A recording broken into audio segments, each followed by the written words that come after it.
Hi viewers, কেমন আছেন আপনারা সবাই? আশা করি খুব ভালো আছেন। এই চ্যানেলে আমার যারা নতুন দর্শক আছেন তাদের উদ্দেশ্যে একটি কথা বলছি, সেটি হচ্ছে এছাড়াও আমার দুটি আরও চ্যানেল আছে। সেটি হচ্ছে এক হচ্ছে রাঁধুনির রান্নাঘর আর এক হচ্ছে অগুবধূ সুন্দরী। আর এটা যে চ্যানেল দেখছেন এটা তো জানেনই, স্বর্গেশ্বরী। তো এই তিনটেই আমারই চ্যানেল। আপনারা যখন সার্চ করবেন যদি খুঁজে না পান তো সাথে আমার নাম অ্যাড করবেন, আই হোপ চলে আসবে। তো আর কথা না বাড়িয়ে ভিডিওটি শুরু করা যাক। সেটি হচ্ছে আজকে আমাদের টপিক হচ্ছে কর্ম যেটাই হোক, ভালো কর্মই হোক আর দুষ্কর্মই হোক, কর্ম করে সেটার থেকে কি পার পাওয়া যায়? আজকে আমাদের এটাই ভিডিওর টপিক। দেখুন, আমাদের এই মানুষের এই আদালতে একটা কোনো কিছু করে যদি সেটার থেকে পার না পাওয়া যায় তাহলে আপনি আশা কী করে করেন যে ভগবানের আদালতে সেটা মাপ হবে? সেটা কখনোই পসিবল নয়।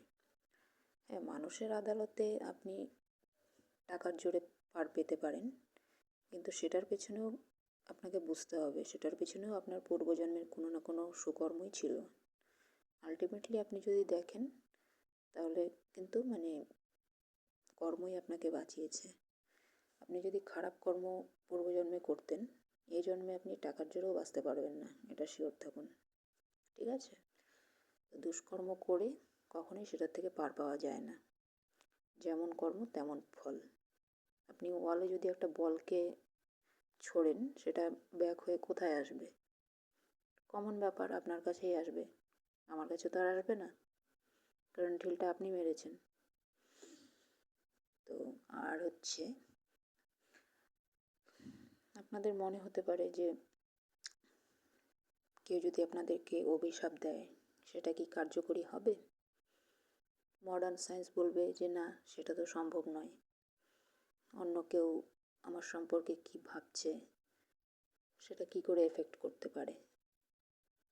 কিন্তু আপনারা একটা কথা জেনে রাখুন, যেখানে সায়েন্সের শেষ সেখান থেকেই কিন্তু আধ্যাত্মিকতা শুরু। ঠিক আছে?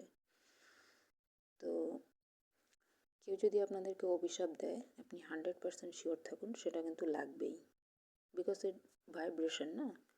আমি বিদেশে বসেও আপনার সম্পর্কে নেগেটিভ চিন্তা করতে পারি, সেটা আপনার কাছে পৌঁছবে।